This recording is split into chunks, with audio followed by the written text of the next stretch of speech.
योग म्हणजे भव्यतेचं एक बीज आहे, हे आपल्याला कळणं गरजेचं आहे आणि त्याचं बीजारोपण ही वेळेत आपण करणं गरजेचं आहे. आणि दुसरं असं की बऱ्याच ठिकाणी लोकांना खंत असते, सर आमचं तर आता 50 उलटली, आम्हाला आता कळलंय, आता काय उपयोग आहे. बरोबर. तर जिथून कळालं ना तिथून सुरुवात करा. ठीक आहे, जमिनीमध्ये बीज कधी पडली इट डझंट मॅटर, जेव्हा पडलं ना तेव्हा त्याला पाणी घाला, त्याला तिथं मुरवा, काळजी घ्या, नक्की त्याचं मोठं वृक्ष झाल्याशिवाय राहणार नाही. नमस्कार मित्रांनो, आपलं मराठी पॉडकास्ट ज्याचं नाव आहे ऐकूया बोलूया, यामध्ये मी चैतन्य कळमकर आपल्या सर्वांचे सहर्ष स्वागत करतो. आपला हा पॉडकास्ट फक्त ज्ञान मनोरंजन इथपर्यंत सीमित नसून तो वेगवेगळ्या विषयांना देखील चर्चा करतो. असाच एक विषय म्हणजे योगाचा विषय. आपणा सर्वांना माहितीच आहे, आजच्या धकाधकीच्या जगामध्ये योगाचं महत्त्व किती वाढलेलं आहे. आणि याच योगा विषयासोबत चर्चा करण्यासाठी आपल्यासोबत मयूर कांगणे सर उपस्थित आहे. नमस्कार सर. नमस्कार. या आमच्या मराठी पॉडकास्टमध्ये स्वागत आहे. सरांचा परिचय मी तुम्हाला थोडक्यात करून देतो. सर हे MSc mathematics, BEd, MA yoga with distinction आहेत.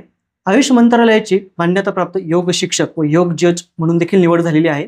तसेच ते गेल्या 10 वर्षापासून योगा सेशन कंडक्ट करतात. पब्लिक सेशन्स म्हणूयात आपण त्याला, किंवा 80पेक्षा जास्त त्यांनी पर्सनल ट्रेनिंग सुद्धा दिलेलं आहे. सर सध्या केंद्रीय विद्यालयामध्ये ॲज अ योग टीचर म्हणून कार्यरत आहेत. तर आपण सुरुवात करूया. योगाचा जो उदय आहे नेमका तो झाला कसा? योगचा जो उल्लेख आहे, प्राथमिक उल्लेख, तसं आपले जे वेद आहेत, उपनिषद आहेत, त्यामध्ये आढळतो. म्हणजे आपल्या नियर अबाउट असलेला आपला सर्वांचा आवडता ग्रंथ म्हणजे भगवद्गीता, यामध्ये पाहिलं तर त्यामध्ये योगचा उल्लेख आपला सहसा आढळतो, एक स्पष्ट उल्लेख त्यामध्ये.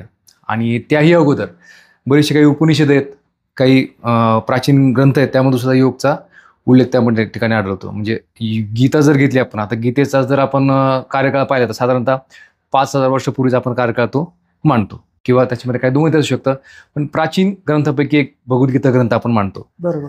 तर त्यामध्ये जर दुसरा अध्याय जर आपण पाहिला तर दुसऱ्या अध्यायामध्ये भगवान श्रीकृष्ण योगची व्याख्या स्पष्ट करतात अर्जुनाला. म्हणजे अर्जुन ज्यावेळेस कन्फ्यूज झालाय की कॉन्फ्लिक्ट, की मी लढू की न लढू, त्यावेळेस श्रीकृष्ण त्याला योगस्थ होण्यासाठी सांगतात. मग ज्यावेळेस त्याला अर्थ लागत नाही त्यावेळेस श्रीकृष्ण त्याला योगचा अर्थ समजून सांगतात की योग म्हणजे नेमकं काय. तर तो श्लोक असा आहे, योगस्थ कुरु कर्माणि संगत्वक्ता धनंजया सिद्धा सिद्ध समभूत्वाम समत्वम योग उच्यते. समत्वम योग उच्यते म्हणजे योगस्थ कुरु कर्माणि, तुझे तू कर्म योगस्थ होऊन कर. योगस्थ कुरु कर्माणि संगत्वक्ता धनंजया, जी आसक्ती, ती आसक्ती सुद्धा तू सोड. सिद्धा सिद्ध समभूत्वाम, तू सिद्ध असिद्ध शब्द एक, पण त्याची फोड जर केली 2 शब्द मिळतात, सिद्ध आणि असिद्ध. सिद्ध सिद्ध समभूत्वाम म्हणजे सिद्ध असिद्ध आणि याला तू सारखं मान. त्या ठिकाणी सिद्ध असिद्ध म्हणजे काय, हे द्वैत आहे. द्वैत म्हणजे नेमकं काय, आपल्या भाषेमध्ये मान अपमान, बरोबर, सुख दुःख, पाप पुण्य, चांगलं वाईट, दिवस रात्र, scientifically 1 0, electronically positive charge negative charge. ठीक आहे, हे सगळं द्वैत आहे. याला तो काय मान, सारखंच मान. बरोबर. आणि ज्यावेळेस ते होईल समत्वम योग उच्यते, जास्त समत्व होईल ना मग तो होईल योग. लक्षात आहे. म्हणजे याच्यातनं आपल्याला एक शिकण्यासारखं आहे की साधारणतः होतं काय, आज जसं तुम्ही शब्द उच्चारला की सर योगचा उदय कधी झाला, तर साधारणतः योग शब्द उच्चारला आपल्या डोळ्यासमोर किंवा जे सामान्य जन आहेत की शरीराच्या वेगवेगळ्या घड्या केलेली आकृती डोळ्यासमोर येते. म्हणजे काहीतरी आसन आपण करतो, दॅट्स इट, इतका छोटासा एक विचार समोर येतो, पण तितका छोटासा त्याचा अर्थ नाहीये. तो पैकी एक आहे. म्हणजे आसन हा एक त्यातला एक भाग आला. योगचा इतका छोटासा अर्थ नाही. योग म्हणजे फक्त आसन नाहीये, त्यातला तो एक भाग आहे. लक्षात आलंय. म्हणजे भगवद्गीतेमध्ये जर आपण पाहिलं तर तिथं श्रीकृष्ण त्याला आसन करायला सांगत नाहीत. राईट आहे. ठीक आहे, योग त्याच्या योगचा अर्थ पहिले समजून घेणं महत्वाचं आहे. ठीक आहे. योग होण्यासाठी जे टूल्स आहे ना, ते टूल्स म्हणजे ते आसन आहेत. ओके, लक्षात आलं. बरोबर. म्हणजे आपण जो विचार करतो ॲज अ आसन झालं म्हणजे आपल्याकडून योग झाला, इथपर्यंत सीमित नाही म्हणू शकत त्या गोष्टीला. नाही, त्याच्यापेक्षा तो खूप सारा व्यापक अर्थ आहे. व्यापक अर्थ आहे, खूप मोठा अर्थ आहे. आपण ते हडप्पा संस्कृती म्हणा, मोहेंजोदारो संस्कृती म्हणा, त्या ठिकाणी पण आपल्याला जे सील्स सापडले त्याच्यामध्ये पण बऱ्याचशा अशा आकृत्यांमध्ये योग स्ट्रक्चर्स आहेत. त्याचा काही संदर्भ देऊ शकतो का आपण? करेक्ट. आता आपण आपली जी सिंधू संस्कृती पहा, ती सर्वात प्राचीन म्हणजे या पृथ्वीतलावरील सर्वात मानवाची संस्कृती, मानव संस्कृती ती गणली जाते. त्यांच्या उत्खननामध्ये बरेचसे काही असे शिलालेख आढळले की त्यामध्ये वेगवेगळ्या प्रकारच्या आसनं केलेली, म्हणजे त्या ज्या कलाकृती आहेत ना, त्या कलाकृती म्हणजे ते पूर्ण मनुष्य नाहीत, पूर्ण प्राणी नाहीत, म्हणजे अर्धे मनुष्य आणि अर्ध प्राणी या अवस्थेमध्ये वेगवेगळ्या प्रकारचे आसनं केलेले शिल्प आपल्याला मिळालेले आहेत. ठीक आहे. आता ते शिल्प आपल्याला त्यावेळी मिळालेत, इट्स मीन त्याच्यात काही शेकडो वर्ष आधी ती परंपरा चालू असणार आहे. आपण फक्त अंदाज लावू शकतोय. म्हणजे आज जसं समजा मला योग शिकायचा आहे किंवा मला काय करायचं आहे, मी बुक्स वाचतोय, मी व्हिडिओ पाहतोय, रेफरन्स घेतोय, त्यावेळेचे ते जे शिष्य असतील ज्यांना पुढं ती क्रिया शिकायची, ती विद्या शिकायची, तर त्यांच्यासाठी ते रेफरन्स त्यावेळेस त्यांनी तो ठेवला असावा, हा, की हे असं करायचं, ते तसं करायचं. सपोज मी क्रिया ती तयार केली, मी शिकलोय, तर मी ती तयार करून ठेवली, मी करून ठेवली का पुढच्या पिढीला ती माहिती व्हावी म्हणून. असं त्यावेळेस ते रेकॉर्ड असणार आहे. तर रेकॉर्ड रूम म्हणजे त्यांचं तर रेकॉर्ड रूम आपल्याला आत्ता हस्तगत झालंय. किमान त्याच्याही शेकडो वर्ष आधी ती विद्या जी योगविद्या अस्तित्वात असणं साहजिक आहे, ऑब्व्हियसली. बापरे. म्हणजे योगाचा जो इतिहास आहे तो खूप जुना आहे. खूप जुना आहे, खूप जुना आहे. म्हणजे आपण पूर्ण जगाला योगची देणगी दिली भारताने. 21 जून ती 21 जून आंतरराष्ट्रीय योग दिवस जे जगत मान्यता भेटली ना, त्याला कारण तीच आहेत. म्हणजे असं नाही की ठीक आहे कोणता तरी देश आहे त्याची काहीतरी संस्कृती किंवा काहीतरी योग, काहीतरी व्यायामाचा प्रकार आहे किंवा काहीतरी कन्सर्ट आहे, मग त्याला अचानक जगत मान्यता मिळते असं होत नाही. त्याला काहीतरी प्रोटोकॉल्स असणार आहेत ना, सगळे प्रोटोकॉल चेक केले गेले असणार आहेत. राईट. लक्षात आलंय. त्यामुळं आहे. आणि इव्हन त्याची रेफरन्स कंटिन्यू मिळत आली सर. म्हणजे मध्ययुगीन कालखंड जर तुम्ही पाहिला ना, मध्ययुगीन कालखंडामध्ये जे आपले प्राचीन मंदिरं होते, त्या मंदिराचे जे बाहेरचे जे कलाकृती, भिंती आहेत किंवा ज्या घुमटामध्ये जे काही शिल्प कोरली, ते शिल्प ते सुद्धा वेगवेगळ्या आसनामध्ये पाहायला मिळतात आपल्याला. मध्ययुगीन इन द सेन्स आपलं म्हणजे ताजं उदाहरण पाहिजे, नाशिकमधलं एक नाशिकमध्ये आय थिंक एक मंदिर आहे, त्र्यंबकेश्वर नाही, मार्नेश्वर म्हणून एक मंदिर आहे. त्या मंदिराच्या जे भिंती आहेत त्या भिंतीवर सुद्धा वेगवेगळे आसनं केलेले शिलालेख आपल्याला आढळतात. पुण्यामध्ये सुद्धा 1-2 मंदिर आहेत आणि असे भारतभर खूप सारे मंदिर आहेत जे मध्ययुगीन मानली गेले आणि त्याचा उद्देश फक्त योगचा प्रचार आणि प्रसार हाच होता. म्हणजे ही खूप इंटरेस्टिंग इंटरेस्टिंग. आणि मेन म्हणजे सांगायचं तात्पर्य हे की त्याला इतकं महत्व का दिलेलं आहे, कारण की मूळ जे तत्वज्ञान आहे, म्हणजे भारताने जगाला दिलेली देणगी म्हणजे तत्वज्ञान. बरोबर. ठीक आहे. तत्वज्ञान कोणी शिकवावं, ते भारताने शिकवावं. ठीक आहे. तर ते शिकवण्याची जी प्रोसेस आहे ती येणार कशी आत्म, तर ती म्हणजे तुमचं फिलॉसॉफिकल नॉलेज वॉश करण्याचं साधन म्हणजे योग आहे. म्हणजे पहिले तुमचं शरीर तुमच्या नियंत्रणामध्ये पाहिजे, बरोबर, तुमचं मन तुमच्या नियंत्रणामध्ये पाहिजे, मग तुम्ही तत्वज्ञान सांगू शकता, मग तुम्ही तत्वज्ञान तयार करू शकता. आपल्या भारतीयांनी जे तत्वज्ञान तयार केलेलं आहे ना, त्याच्या पाठीमागची साधना म्हणजे योग आहे. योगाशिवाय हे तत्वज्ञान तयार झालेलंच नाही, होऊ शकत नाही. म्हणजे तुम्ही शरीराने जर फिट असाल तर तुम्ही मनाने फिट राहू शकता, साहजिक ना. आणि माइंड फिट असेल तर तुमच्यातनं ते तत्वज्ञान बाहेर पडणार आहे ना, बाहेर पडणार आहे, हे की नाही. या गोष्टी आपसुक एकमेकांसोबत कशा जोडलेल्या आहेत हे लक्षात पण येत नाही. आणि हे एकमेकांसोबत कनेक्टिंग डॉट्स आहेत, कनेक्टेड आहे. इन द सेन्स तुम्ही भगवद्गीता जरी पाहिली, भगवद्गीतेमध्ये श्रीकृष्णांनी जे काय खाल्लं पाहिजे, कधी काय, म्हणजे आपलं रुटीन जे आहे रुटीनचं वर्णन त्या ठिकाणी केलेलं आहे. ज्ञानेश्वरीमध्ये सुद्धा त्याचा उलगडा ज्ञानेश्वर मौलींनी केलेला आहे. ठीक आहे. त्याला कारण ती आहेत. आपण जसं म्हणतो ना योगाचं उदय, तसं योगाचे वेगवेगळे प्रकार सुद्धा असू शकतील. बरोबर. योगाचे प्राचीन जर आपण प्रकार जर पाहिले, जे मूळ जो आपला योग आहे त्यामध्ये बेसिक ज्ञानयोग, भक्तियोग, कर्मयोग, ठीक आहे, हे मूळ योगाचे प्रकार आहेत. यानंतर योगमधले काही ग्रंथ निर्मिती झाली मधल्या काळामध्ये. उदाहरणार्थ तुम्ही हिरण्य संहिता घेऊ शकता, हठयोग असेल, हठयोग प्रदीपिका असेल किंवा हठरत्नावली असेल, अशी वेगवेगळ्या ग्रंथाची त्याकडे निर्मिती झाली. त्यातनं मग ज्याला जे समजलं त्यांनी ती रचना किंवा तो एक संग्रह केला त्या क्रियांचा. बरोबर. क्रिया असतील, आसनं असतील, आणि त्याला ते वेगवेगळे प्रकार नाव त्या ठिकाणी पडलं. उदाहरणार्थ आता आपण हठ म्हणतो, हठ. आता हठयोगी आपण शब्द बराच ऐकतो, हटयोगी. हटयोगीचा अर्थ बराच काय होतो, हटयोगी म्हणजे कोणीतरी तापट तपस्वी वगैरे वगैरे असा. तसा त्याचा अर्थ साप चुकीचा आहे. हट जे 2 शब्द आहेत ना, ह आणि ठ, हचा अर्थ होतो हकार, ठ म्हणजे ठकार. याचा थेट संबंध आपल्या नाड्यांशी, श्वास आपला जो प्राण आपण म्हणतो, त्या प्राणामधली जे क्रिया आहे ती क्रिया करण्यासाठीच त्याचं एक त्याला लेबल दिलेलं असं म्हणता येईल. ठीक आहे. प्राणायामाचं लेबल म्हणजे यामध्ये आपल्या ज्या नागपुड्या आहेत पहा, या एकाला चंद्रनाडी म्हणतात, एकाला सूर्यनाडी. म्हणजे जी उजवी नाडी जी आपली तिला चंद्रनाडी म्हटलं जातं, सूर्यनाडी म्हटलं जातं, आणि डावी जी तिला चंद्रनाडी म्हटलं जातं. ही चंद्रनाडी सूर्यनाडी म्हणजेच हकार आणि ठकार. वाव. लक्षात. म्हणजे या 2 नाड्यांचा उपयोग करून, म्हणजे प्राणायामाचा उपयोग करून जी आपण साधना केली जाते, जे साधना करतात ते हठयोगी. हकार आणि ठकार, चंद्रनाडी आणि सूर्यनाडी यांचा वापर करून जी साधना केली जाते, जे साधना करतात, जे साधक आहेत त्यांना म्हटलं आता हठयोगी. दोघांचा संगम. ती क्रिया म्हणजे हठयोग. बरोबर. असा तो विषय. मग त्याच्यामुळे तो हठयोगचा एक प्रकार आहे. आणि आधुनिकता जर तुम्ही पाहिलं आजच्या काळामध्ये त्याचे बरेचसे खूप सारे प्रकार पडलेले आहेत. आता याचं इतके प्रकार कसे, कारण की पाहतो सुरुवात म्हणजे योग कसा करावा ह्याचे जे सूत्र महर्षी पतंजलीने सांगितलेली, त्याला नावसूत्र दिलेलं आहे.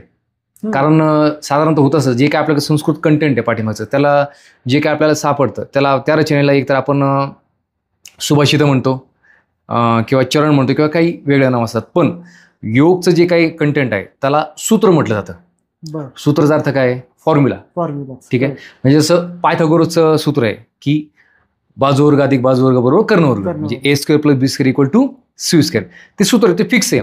त्यातल्या व्हॅल्यू बदलतील, ए ची, बी ची आणि सी ची व्हॅल्यू बदलेल, पण जे सूत्र आहे a² + b² = c² ते फिक्स असणार, कारण की ते सूत्र आहे.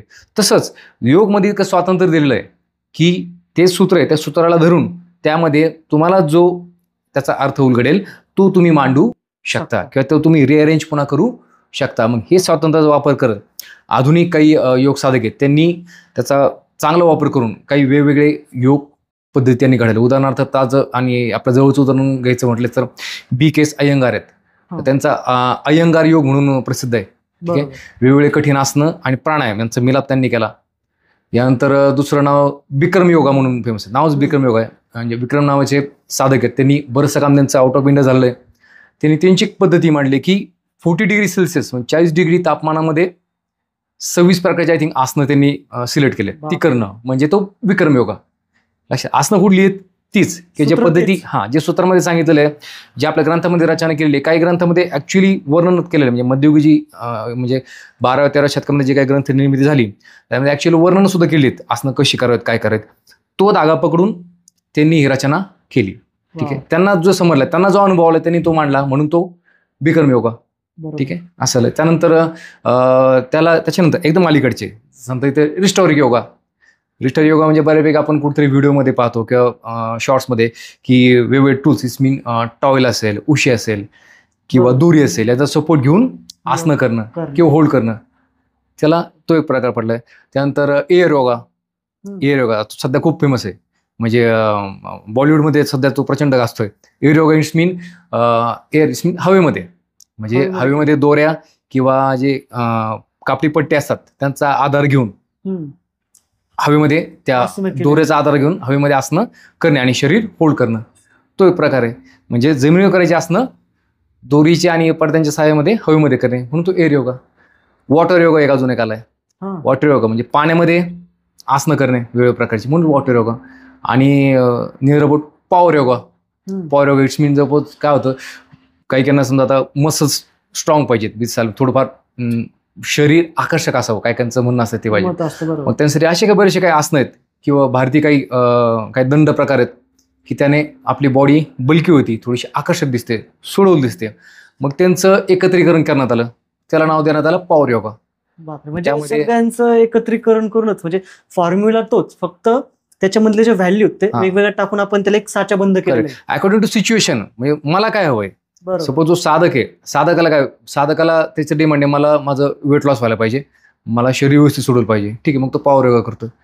ठीक आहे. एखादा ठीक आहे स्विमर आहे, तो पाण्याच्या जवळपास आहे. ठीक आहे. तो मला पाण्यामध्ये असं करण्यासारखं आहे का, मग तो त्याच्यामध्ये. आणि आपण पाहतो की स्विमिंग करणं किंवा पाण्यात हालचाली हा सुद्धा एक उत्कृष्ट व्यायाम प्रकार आहे. मग त्याला योगची जोड देता येईल का, मग देता आली, मग ज्याला तो वॉटर योगा करतोय.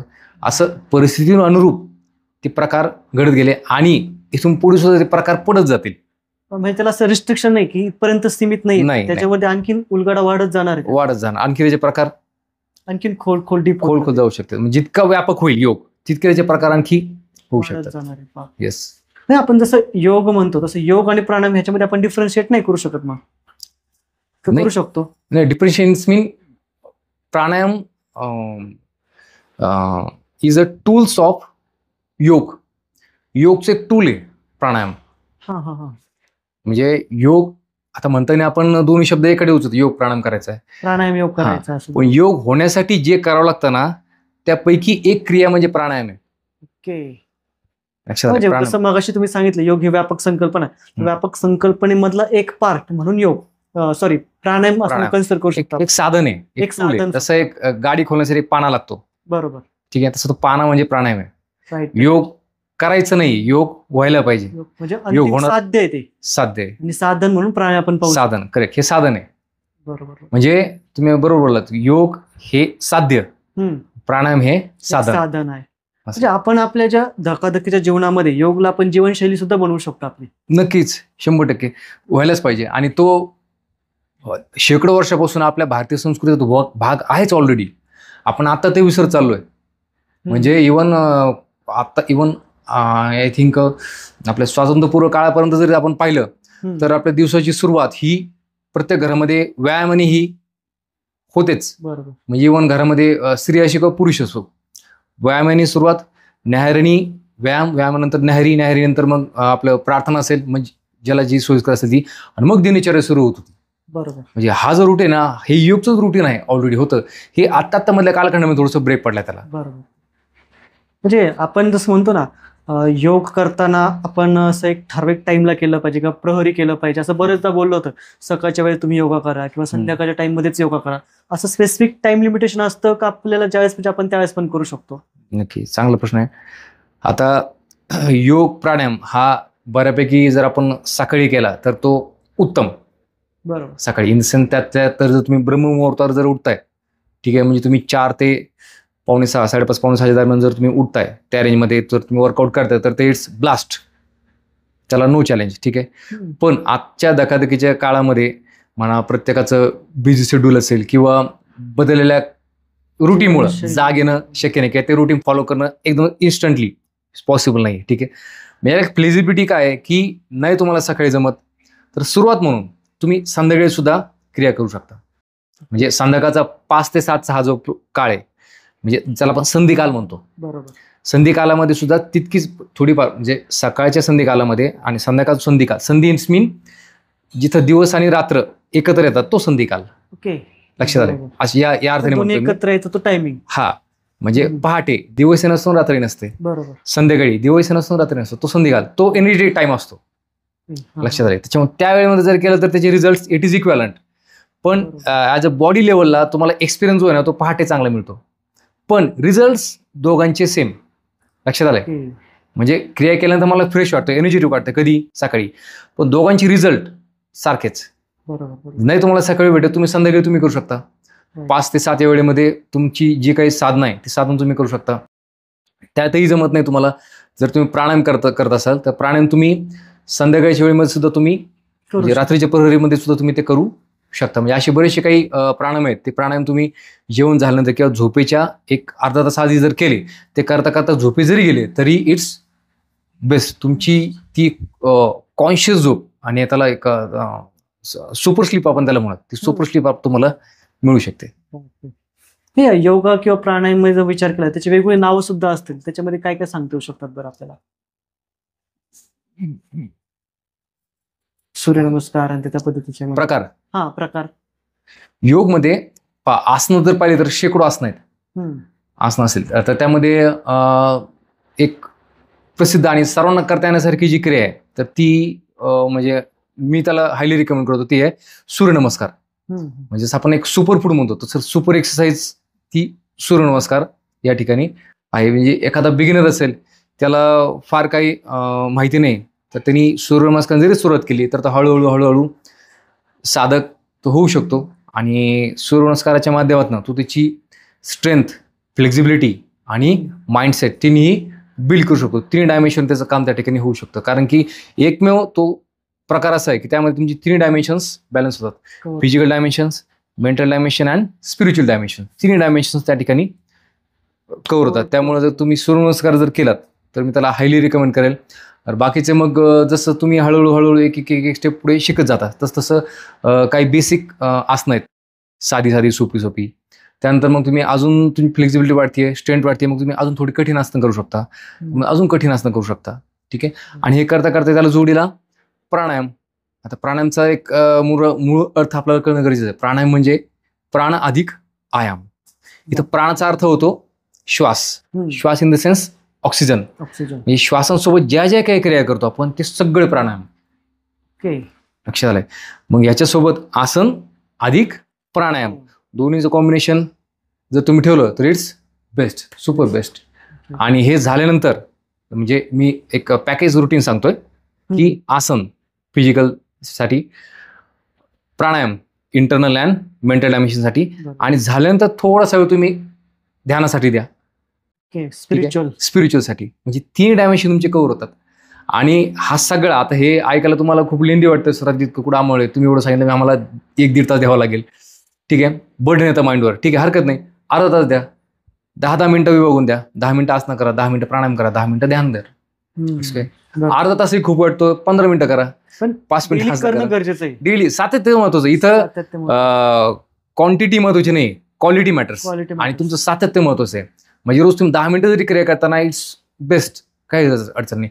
तुम्ही 10 मिनिटं जरी दिली तरी इट्स सुपर. त्याचे रिझल्ट सुद्धा बेस्ट आहेत. माझे काही क्लायंट्स आहेत की ठीक आहे, त्यांना त्यांच्या काही पर्सनल रुटीनमध्ये नाही वेळ भेटत, पण तरी सुद्धा त्यांना ते 10 मिनिटं कमीत कमी वेळ देतात. नाही सकाळी तर संध्याकाळी. त्यामध्ये मी सांगितलं 10 मिनिटामध्ये एक तर सुपर एक्सरसाइज, एक पॅकेज इंडिव्हिज्युअली बॉडी डायमेन्शननुसार ते, प्लस सूर्यनमस्कार, 2 मिनिटं प्राणायाम आणि उरल्या वेळेमध्ये ध्यान. 10 मिनिटं जरी केलं तरी खूप आहे. आणि त्याचे रिझल्ट तुम्हाला ऍक्च्युअली दिसतात. हे फक्त सांगण्यासाठी नाही किंवा एक मनात समाधान नाही, ऍक्च्युअली जे रिझल्ट तुम्हाला फिजिकल आणि मेंटल डायमेन्शनला ऍक्च्युअली दिसतात. नाही, त्या व्यक्तीला अनुभव. आणि काय होतं, जर त्याचं शरीर स्वस्थ असेल तर त्याचं काम पण चांगलं होऊ शकतं, परफॉर्मन्सवरती पण प्रभाव पडतो. क्वालिटी म्हणजे तुमचं जी कामाची जी क्वालिटी, गुणवत्ता, ती सुद्धा आपल्याला सुधारते 100%. जसे बाहेरून एक्सटर्नल काही घ्यायची गरज नाही आपल्याला. आपण स्वतःच्या शरीरातूनच त्या गोष्टी आपण डेव्हलप करू शकतो. बरोबर. एक याच्यानं एक 2 मिनिटं थांबवत एक उदाहरण आठवलं छानसं. अमेरिकेतले एक प्रसिद्ध लेखक आहेत, I think he should be Dale Carnegie something नाव त्यांचं असावं. तर त्या काळामध्ये म्हणजे तो काळ आय थिंक 30-40 दशक असेल. त्या काळामध्ये अमेरिकेमध्ये जे कारखानदारी म्हणजे मॅन्युफॅक्चरिंग मोठ्या प्रमाणामध्ये होती. आणि आजच्या घडीला जसं आपण एखादा व्यक्ती स्पीडमध्ये ग्रोथ करू शकतो, तो करोडपती होऊ शकतो वर्षभरामध्ये, 2 वर्षभरामध्ये, त्यावेळेस ते शक्य नव्हतं. पण तरी सुद्धा त्यांनी ते काम करून दाखवलं कमी वेळेमध्ये. म्हणजे संसाधनं म्हणजे कम्युनिकेशन साधनं कमी असताना त्या काळामध्ये इतक्या स्पीडमध्ये ग्रोथ करणं म्हणजे इम्पॉसिबल होतं. आणि मग अमेरिकन सरकारला कळालं की त्यांनी अंदाज लावले की हा माणूस इतक्या स्पीडमध्ये वरती जातो, म्हणजे हा काहीतरी काळबेर केलं पाहिजे. कारण की अमेरिकेचे नियम स्ट्रिक्ट आहेत. आपल्याकडे थोडेसे इतके पाळले जात नाही, पण अमेरिकेकडे छोट्या छोट्या गोष्टी पाळल्या जातात. तरी सुद्धा या माणसाने इतकी ग्रोथ केली, म्हणजे हे नक्कीच काहीतरी डुप्लिकेट काहीतरी काळबेर केलेलं आहे म्हणून याची चेकिंग. तर त्यांना चेक करायला त्यांना काही सापडलं नाही. मग त्यांची कोर टीम होती, ती कोर टीम त्यांच्यासोबत बसली आणि टू बी फ्रँकली विचारलं, सर नेमकं तुम्ही इतकं एम्पायर उभं केलं, ठीक आहे आम्हाला अभिमान आहे, आम्ही चेक केलं, आम्हाला काही सापडलं नाही, पण हे हाऊ इट इज पॉसिबल आहे, कसं शक्य आहे, जर आम्हाला तुम्ही सिक्रेट सांगा, आम्हाला सापडत नाही का, एवढं डॉक्युमेंटेशन चेक केलं आम्ही, सगळा रिसर्च केला, सगळं पाहिलं, आम्हाला ग्राउंडला काहीच मिळालं नाही, तुम्ही हे केलं कसं? तर त्या माणसाचं एक छान उत्तर होतं, त्याने मी कोणत्याही एका गोष्टीवर कमीत कमी 5 मिनिटं मी फोकस करू शकतो. कमीत कमी फक्त 5 मिनिटं फोकस करू शकतो. जर तुमच्यापैकी जर कोणी एकाने जरी हे केलं तर मी मानेल तुम्हाला, ठीक आहे इतकं काय 5 मिनिटं फोकस करणं काय फार मोठी गोष्ट नाही वाटलं. ठीक आहे, मग त्यांनी चॅलेंज घेतलं, त्यांनी ऍक्च्युअली करून पाहिलं, पण त्यातल्या एकाला ते जमलं नाही. म्हणजे 2 मिनिटं याच्यावर कोणी फोकस करू शकलं नाही. लक्षात आहे? हा, आणि ऍक्च्युअली इट इज, हे काय दंतकथा नाही, इट्स ऍक्च्युअली.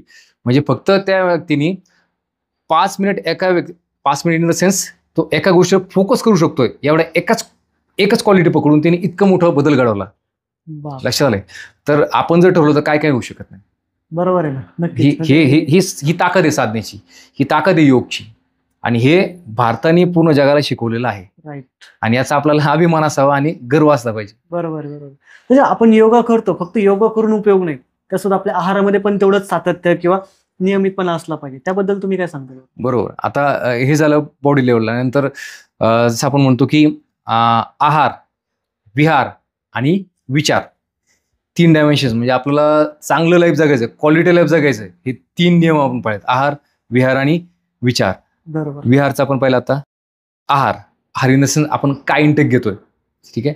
तर यामध्ये एकदम बेसिक आता बऱ्यापैकी सर्वांना आता काय खायचं काय नाही सर्वांना आता काही क्लिकवर कळतंय. ठीक आहे. खूप सारे ॲप सुद्धा अवेलेबल आहेत, व्हिडिओ सुद्धा अवेलेबल आहेत. पण तरी सुद्धा एक बेसिक जर सांगायचं झालं सर, जे अनप्रोसेस फूड आहे ते आपण घेणं प्रिफर केलं पाहिजे आणि जे प्रोसेस फूड आहे ते शक्यतो टाळलं पाहिजे. सिंपल लँग्वेजमध्ये. सिंपल लँग्वेजमध्ये जे प्रोसेस आहे ते हानिकारक आहे, ते कृत्रिम आहे. बरोबर. ठीक आहे. म्हणजे एखादा आपण समजा आपण बाहेर जातो, बाहेर गेल्यानंतर आपण रॅपरमधून खोलून आपण काहीतरी खातोय. ठीक आहे. ते नॅचरली नाही आहे. त्यात आपण काहीतरी ॲड केले, प्रिझर्वेटिव्ह ॲड केले आहेत, कलर्स ॲड केलेले आहेत, खूप सारे ॲड केलेले आहेत. ते आतमध्ये गेल्यानंतर त्याचं ते असर दाखवणारच आहेत. हार्मफुल नॅचरली नाही आणि शरीराला ते माहिती नाही आहे. शरीरासाठी ते शत्रू आहेत. बरोबर. लक्षात आलंय. त्यामुळे शक्यतो जे नॅचरल गोष्टी आहेत त्या आपण इंटेक आपण त्याचं वाढवलं पाहिजे. उदाहरणार्थ सकाळचं जे रुटीन आहे त्या रुटीनमध्ये जर आपण नाश्त्यामध्ये जर आपण घरी नाश्ता करत असू तर त्यामध्ये आपण शक्यतो स्प्राऊट म्हणजे कडधान्य वाढवले पाहिजेत. तुम्ही एक रुटीन तुमचं जे काही रुटीन नाश्ता असेल म्हणजे कोणाचं काय समथिंग काय असेल त्याच्या जोडीला मी म्हणतोय तर एखादी छोटी वाटी कडधान्य घ्या, ॲड करा. ठीक आहे. नंतर त्याच्या जोडीला हिरव्या पालेभाजीचं ज्यूस घ्या. आता होतं असं की आपण लहानपणापासून ऐकतो की हिरव्या पालेभाज्या खाल्ल्या पाहिजे वगैरे वगैरे, पण ते काही डेली फॉलो होत नाही आणि डेली पालेभाज्या खाणं शक्यच होत नाही. कोणी खाणारही नाही किंवा होतही नाही बसव. ठीक आहे. पण रोज ते गेलं पाहिजे. याला एकदम बेस्ट पर्याय काय माहिती का, तुम्ही एक भाजी आणून ठेवा, घडी मेथीची, पालक जे काय असेल ते. ठीक आहे. ती भाजी फक्त ज्यूस करण्यासाठी पाला काढायचा किंवा त्याची देठ सकट मिक्सरमध्ये टाकायचं, 10 सेकंदात ज्यूस होतो. तो गाळायचा, तसं कच्चा पिऊन टाकायचा 1 कप किंवा अर्धा कप. That's it. हिरवं गेलं, सकाळचे कडधान्य गेले, दॅट्स इट. ठीक आहे. यानंतर मग तुम्ही तुमचा जो काय असेल नाश्ता तो घ्या. दुपारच्या वेळेमध्ये ताक किंवा दही थोडंसं ते घ्या. संध्याकाळच्या वेळेमध्ये जर तुम्ही रुटीन वर्कआउट करत असाल तर थोडंसं प्रोटीनमध्ये मी तुम्हाला रेकल की शेंगदाण्याचे लाडू असतील किंवा काही हेल्दी जे तुम्हाला आवडतं त्याचे तुम्ही लाडू बनवा किंवा काही पावडर बनवा, ती तुम्ही घ्या. आणि संध्याकाळी हलका आहार घ्या. That's it. इतकं जरी पाळलं तरी दॅट्स इट. आणि जे बाहेरच आणि याच्या जोडीला साखर जर तुम्हाला कमी करता आली आजच्या घडीला, सगळ्यात मोठा शत्रू आजच्या घडीला तर तो आहे साखर. तर तुम्हाला म्हणजे आपण सकाळी उठल्यापासून रात्री झोपून सुरुवात आपली चहापासून होते. बरोबर. ठीक आहे. म्हणजे सुरुवातच साखरेपासून होते. तर ते टी लवर्स तर हळूहळू एक कटी ती होणार नाही, पण हळूहळू ती कमी करण्याचा प्रयत्न करा. आणि एकदम जास्त तुम्ही साखर बंद करणार त्याच तुम्हाला त्याचा ग्लो तुम्हाला आणखी जाईल. कारण की आपली शरीरातली सगळ्यात जास्त ऊर्जा तिथं खर्च होतं साखरेवर. त्याच्यामुळे ते एक पाळा. जास्त इतकं रुटीन जरी फॉलो केलं खूप झालं. आणि याचा आहे ना एक कॉन्फिडन्स होतो. म्हणजे वैयक्तिक माझं मी सांगेल, म्हणजे आता सकाळचा नाश्ता आहे माझा, स्प्राउट्स असतात, हिरव्या पाल्याचा ज्यूस असतो आणि शेंगदाण्याचे लाडू असतात. ठीक आहे. आणि खजूर किंवा एखादं फळ असतं, हे मी म्हणजे बऱ्यापैकी खातो. हे खाल्ल्यानंतर आहे ना मला कॉन्फिडन्स असतो एक की हिरवं पोटामध्ये गेलेलं, प्रोटीन गेलेले, चांगलं गेलेलं आहे, इट्स ओके. म्हणजे कॉन्फिडन्स असतो आज, म्हणजे मी काहीतरी चांगलं काम करतोय, म्हणजे माझ्या कामाच्या ह्याच्यामध्ये अडचण येणार नाही काही. आणि दरम्यान थोडंफार आता ठीक आहे आपण बाहेर जातो, वेळ ठिकाणी आपल्याला काही अटेंड करावं लागतं, तर ते थोडं इकडे तिकडे जरी झालं डाएट तरी तो कॉन्फिडन्स असतो. सकाळी मी हिरवं घेतलेलं आहे, स्प्राउट खाल्लंय, शरीराला जे आवश्यक ते दिलेलं आहे, दॅट्स इट. बरोबर आहे. म्हणजे ही खरंच महत्वाची कॉन्फिडन्स मिळतो आपल्याला. राईट. सर, म्हणजे आपण योगा करताना ह्या गोष्टी छोट्या छोट्या त्या लक्षात घेतल्याच पाहिजे. तुमच्या प्रेक्षकांना पण ही गोष्ट नक्कीच पटली असेल. तर मला तुम्हाला एक शेवटचा प्रश्न असा विचारायचा आहे, हे योगा सर्व करत असताना आमच्या प्रेक्षकांसाठी तुम्ही काय संदेश देऊ इच्छिताल बरं? तसं मी आता सांगितलं की रुटीन आपलं योग रुटीन जे भारतीय संस्कृतीमध्ये जे आपलं रुटीन मिस झालेलं आहे ते रुटीन आपण पुन्हा आजच्या जीवनशैलीमध्ये जर अनुसरलं तर जे आपलं जीवन आपण जगतोय त्याची गुणवत्ता ही वाढेल. आणि जगतानी म्हणजे माझं नेहमी एक वाक्य असतं की जगतानी छोटं जगू नये, जगणे भव्य असावं. आणि भव्य काहीतरी आपण केलं तर आपल्या जगण्याला अर्थ, नाही तर किड्या मुंगे जगतात, मरतात. आपणही मग इट्स वन ऑफ देम, करोडोपैकी एक. बरोबर आहे. रोज लाखो जन्मतात, लाखो मरतात, पण तुमच्याकडनं वेगळं काही घडलं नाही तर तुमच्या जगण्याला अर्थच नाही काही. राईट. लक्षात आलं. त्याच्यामुळे भव्यता जर तुमच्या आयुष्यामध्ये तुम्हाला भव्यता आणायची तर योग इट्स मोस्ट इसेन्शियल. आणि ते बीज आहे, ते योग म्हणजे भव्यतेचं एक बीज आहे, हे आपल्याला कळणं गरजेचं आहे. आणि त्याचं बीजारोपण ही वेळेत आपण करणं गरजेचं आहे. आणि दुसरं असं की बऱ्याच ठिकाणी लोकांना खंत असते, सर आमचं तर आता 50 उलटली, हा आम्हाला आता कळलंय, आता काय उपयोग आहे. बरोबर. तर जिथून कळालं ना तिथून सुरुवात करा. ठीक आहे. जमिनीमध्ये बीज कधी पडली डझंट मॅटर, जेव्हा पडलं ना तेव्हा त्याला पाणी घाला, त्याला तिथं मुरवा, त्याची काळजी घ्या. नक्की त्याचं मोठं वृक्ष झाल्याशिवाय राहणार नाही. सर तुमच्यासोबत बोलून एक गोष्ट नक्की लक्षात आली बरं का, जिंदगी का सफर ऐसा ही चलता रहेगा, जिंदगी का सफर ऐसा ही चलता रहेगा, अगर योग साथ हो, अगर योग साथ हो तो मंजर और सुहाना होगा, मंजर और सुहाना होगा. करेक्ट करेक्ट, एकदम सही. म्हणजे ही गोष्ट महत्त्वाची आहेच. आमच्या प्रेक्षकांना पण ही गोष्ट नक्कीच पटली असेल. तर प्रेक्षकांनो, तुम्हाला आजचा विषय नक्कीच आवडला असेल. अशाच आपण नवनवीन विषयांसह नक्की भेटणार आहोत. तोपर्यंत तुम्ही जोडले राहा तुमच्या, आमच्या, आपल्या सर्वांच्या मराठी पॉडकास्ट सोबत, ज्याचं नाव आहे ऐकूया बोलूया. धन्यवाद.